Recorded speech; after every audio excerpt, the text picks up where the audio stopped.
గారు Shri Venkateswara creations combination అంటే మనందరికీ తెలిసిందే.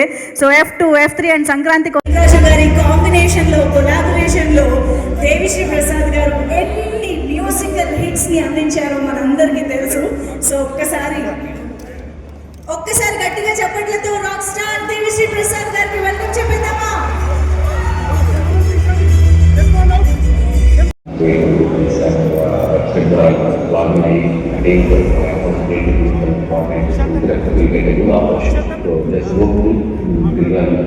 Definitely find your luck and affection. Wish you all the best and all the best on you to equal to the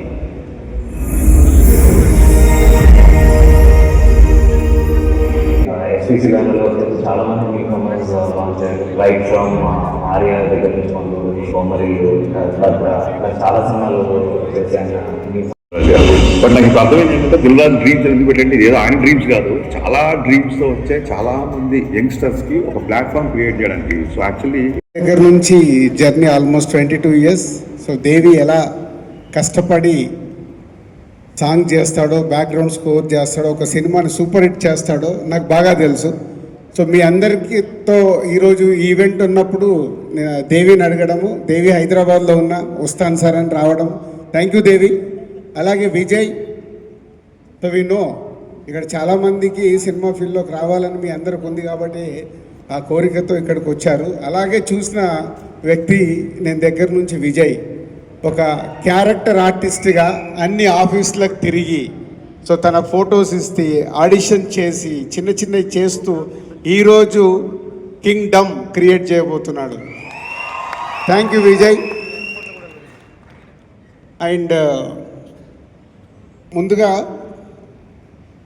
Dil Raju dreams కంటే ముందు మా journey ఎక్కడ start అయిందో, సో ఎందుకు దిల్ రాజు డ్రీమ్స్ అనే థాట్ వచ్చిందో ఎక్స్ప్లెయిన్ చేసి తర్వాత విజయ్ చేతుల మీదుగా, దేవి చేతుల మీదుగా వెబ్సైట్ లాంచ్ చేస్తాం.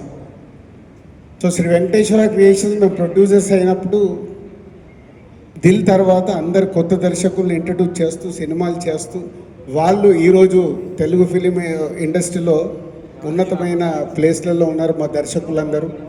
అలాగే మేము మా సంస్థని కొత్త దర్శకులతో పాటు చేస్తూ సూపర్ హిట్లు కొడుతూ ఈరోజు ఇక్కడ నిలబడ్డామంటే ప్రతి సినిమా ఒక్కొక్క అడుగుగా వేసుకుంటూ రావడం వల్లే 57 ఫిలిమ్స్ కంప్లీట్ అయ్యాయి శ్రీ వెంకటేశ్వర క్రియేషన్స్.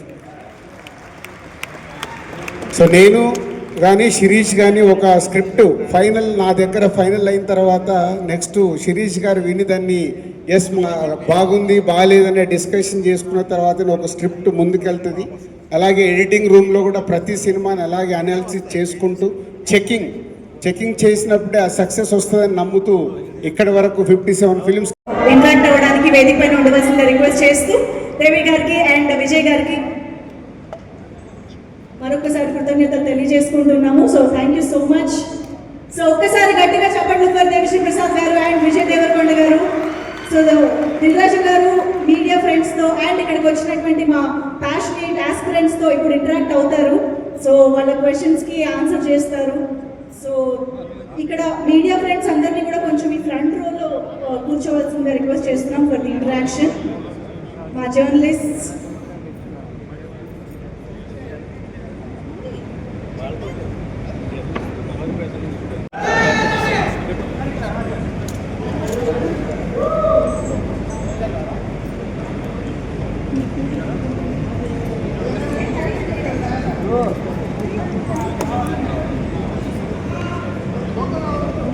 విజయ్ దేవరకొండ గారు ఆన్ టు ది స్టేజ్.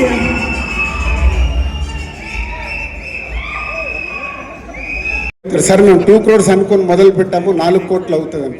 మొదలు పెట్టడానికి మన చుట్టుపక్కల ఉన్న వాళ్ళు 2 కోట్లే చెప్తారు, అయిపోయే వరకు అది 4 కోట్లు అవుతుంది. మీరు ఆస్తులు అమ్ముతారు, సినిమా తీయాలనేది ఎక్కడి నుంచి అప్పు తీసుకొస్తారు, మధ్యలో స్టక్ అయిపోతారు. Be careful. సినిమా ఫీల్డ్లోకి ఒక ప్రొడ్యూసర్ కావాలంటే మీకు అవగాహన ఉండాలి.